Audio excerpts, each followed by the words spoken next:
Hi, Phil Aston here from Now Spinning Magazine with another album review, and in this video I'm going to be going through Jimi Hendrix Experience live at the LA Forum from April 1969. I'm going to show you the actual package and go through the booklet. This is also available on CD, and then after that I'm going to tell you what I think of the album, how I would rank it, and also this is basically aimed at people who are new to Jimi Hendrix. You know, is this a good place to start? What's the sound quality like? And if you've got loads of Jimi Hendrix, are you thinking, do I need another live version of Red House? I shall tell you everything after this next section. So let's have a look at the package to start with. The Jimi Hendrix Experience, Los Angeles Forum, April the 26th, 1969. This is a double vinyl album, recently released from Legacy Sony Music, from the fully endorsed by the Hendrix estate, and it's also available on CD. This is the vinyl version. The gatefold has got a dramatic and exciting photograph of the Jimi Hendrix Experience live. This one person, is it the sound engineer or a fan or someone recording it? Who knows? Look at the size of the monitors. People's hearing back then.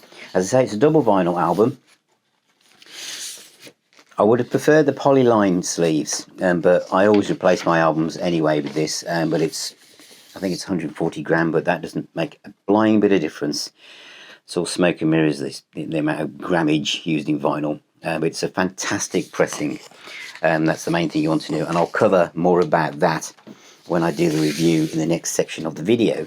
The main thing I want to feature, say there's the other album there, is that this comes with a full colour booklet, and I shall mention this again when I come to do the review. But gosh, if this was the way forward for vinyl releases, that they come with the kind of booklets enlarged and expanded that you get in CD releases, that is going to make a massive difference. But this is fantastic. You've got Billy Gibbons from ZZ Top, an essay what it was like for him to actually witness this gig.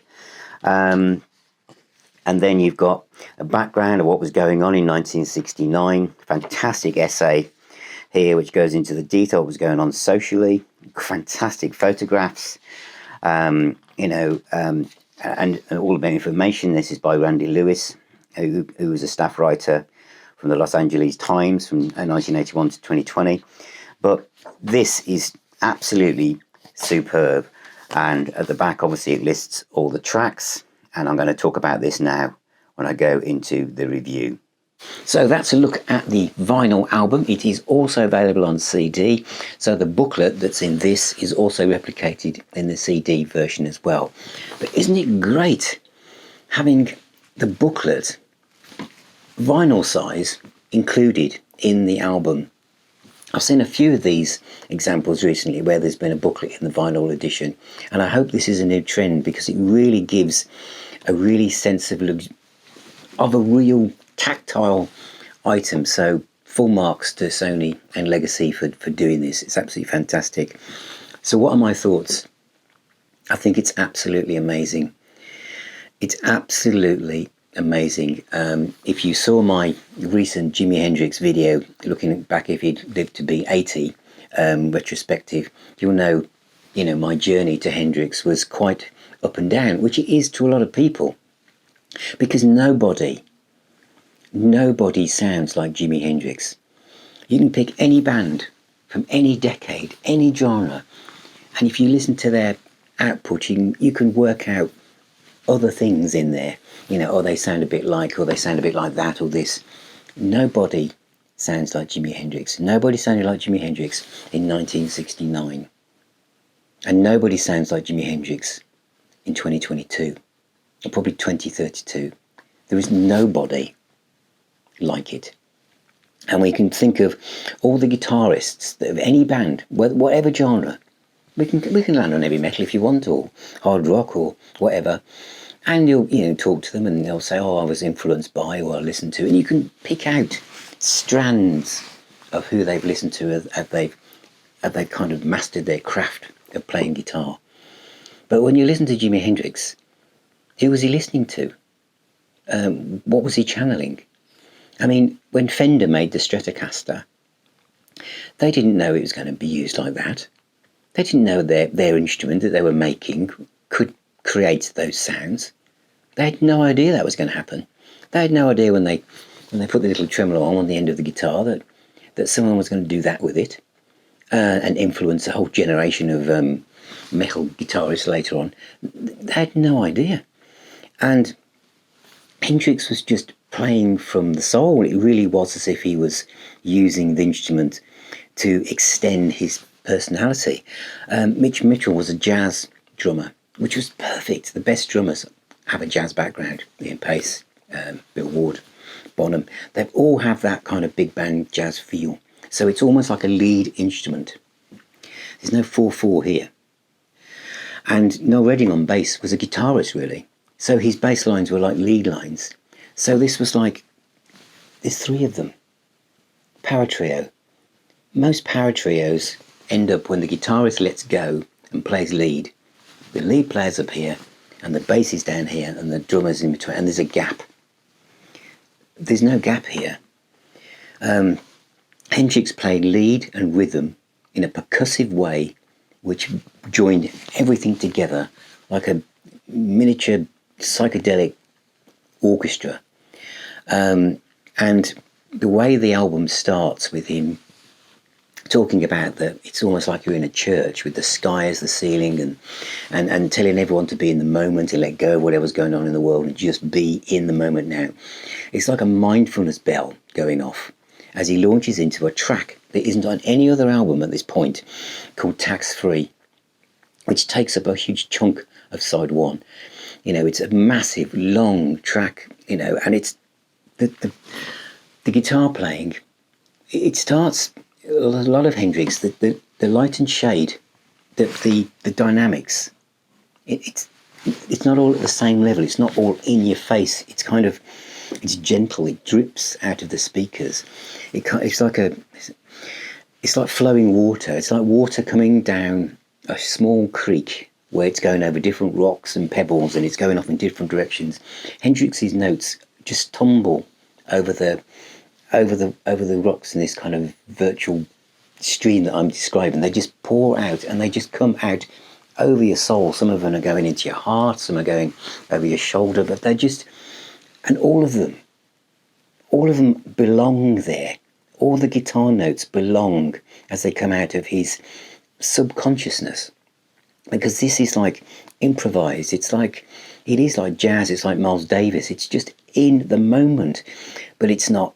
It just feels like it's been written down and annotated like a concerto. Seriously, it really does.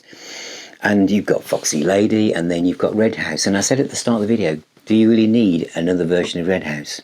Yes. I don't think you can have too many versions of Red House, and this one on here. Again, it starts so pull back, it just rises up. The other thing about Jimi Hendrix's music is, whereas a lot of music is you go, oh right, we're going to go verse, chorus, solo. Might have the middle eight, we might change key, we may not. But with Hendrix, all bets are off. You could have a tempo change. You could go soft. You could go off in a different direction. You could go faster. You could slower. You just don't know what's going to happen. It's like music that's dangerous, but not in the hands of Jimi Hendrix, not in the hands of Mitch Mitchell or Noel Redding. It's controlled. Purple Haze, and of course I've got to mention Star Spangled Banner, which was just a couple of minutes long here, and this is before he played Woodstock and made that the American National Anthem played like no one else had ever heard it. And again, as I said a few moments ago, Fender must have been going, wow. And everyone around the world must have been going, wow. And this is why Hendrix was recorded and filmed so much, because so many people must have thought, someone like this doesn't come around that often.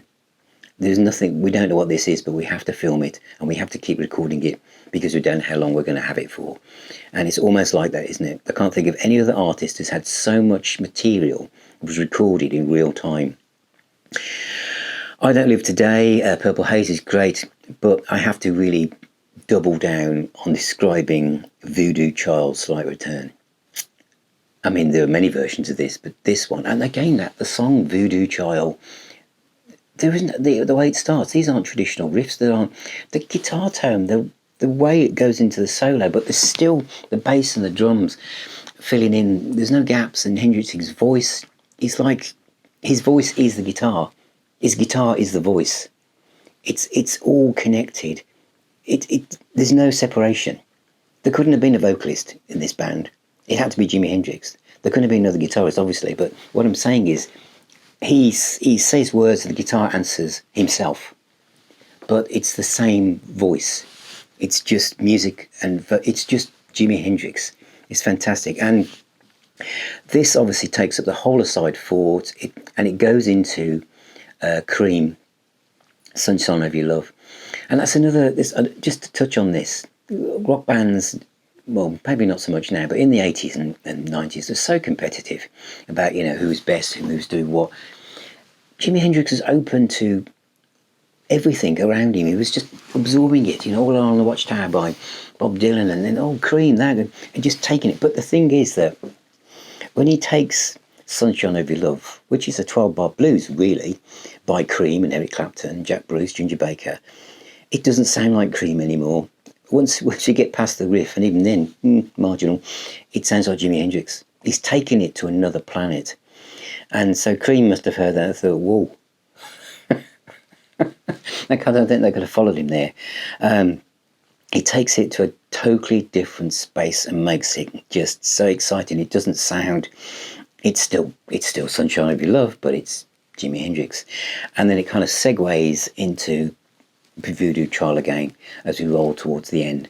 But it is fantastic, it really is. The sound quality, to me, it's 1969. It's brilliant. It's exciting, it's fluid, it's rich, it's dynamic.